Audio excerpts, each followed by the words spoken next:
حضرت ابو ہریرہ رضی اللہ عنہ سے روایت ہے کہ حضور نبی کریم صلی اللہ تعالیٰ علیہ وسلم نے ارشاد فرمایا: الا ادلکم علی ما یمحو اللہ بہ الخطایا ویرفع بہ الدرجات، کیا میں تمہیں ایسے عمل نہ بتاؤں جن سے اللہ تعالیٰ گناہوں کو مٹاتا اور درجات کو بلند کرتا ہے؟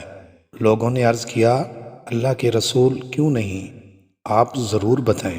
آپ صلی اللہ علیہ وآلہ وسلم نے ارشاد فرمایا: اسباغ الوضوء علی المقارہ وکثرۃ الخطا الی المساجد وانتظار الصلاۃ بعد الصلاۃ فذلکم الرباط، ناگواری کے باوجود مکمل وضو کرنا اور مسجدوں کی طرف زیادہ چل کر جانا اور نماز کے بعد دوسری نماز کا انتظار کرنا، یہی سرحد کی حقیقی پاسبانی ہے۔ ناگواری کے باوجود مکمل وضو کرنے کا مطلب ہے سخت سردی میں اعضاء کا مکمل طور پر دھونا۔